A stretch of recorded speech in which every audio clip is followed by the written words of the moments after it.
Собранието во прво читање го усвои предлог законот за изменување и дополнување на законот за возила, со кој се предвидува стеснување на просторот за злоупотреби при регистрацијата и техничкиот преглед на возилата, како и изголемување на институционалниот надзор. Според пратениците, измените ќе придонесат за подобрување на услугите за граѓаните и за поголема одговорност на субјектите вклучени во процесот. По второто читање, законот се очекува да биде доставен на пленарна седница за конечно усвојување.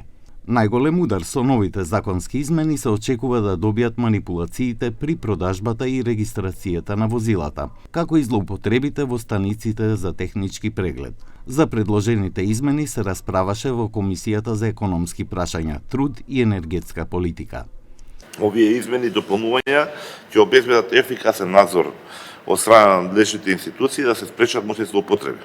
Измените имаат позитивна насока, бидејќи овие измени и дополнувања ќе ги подобрат услугите за граѓаните, ќе ја поедностават постапката и зголемувањето и ќе ја зголемат истовремено одговорноста на субјектите кои учествуваат во процесот на регистрација на возилата.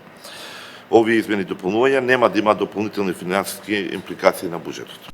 Председателот на комисијата Бојан Стојановски изјави дека согласно собраниската процедура, предлог законот ќе продолжи во второ читање, пошто ќе биде доставен на пленарна седница.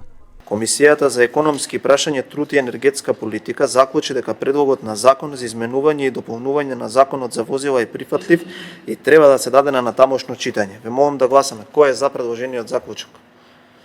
6. Дали има некој против? Нема. Дали има некој воздржан? Нема. Констатирам дека заклучокот е усвоен.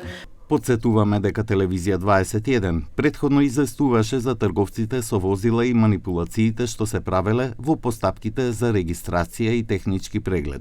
Голем број граѓани се жалат и на измами со враќање на километражата кај половните возила, што ги продаваат поединци или помали трговски субјекти. Надлежните институции, меѓу кои и полицијата и царината, апелираат граѓаните да пријавуваат секоја сомнителна манипулација. Со новите законски измени се очекува да се зајакне меѓуинституционалната соработка и да се намалат злоупотребите при регистрацијата на постари возила и при вршењето технички прегледи.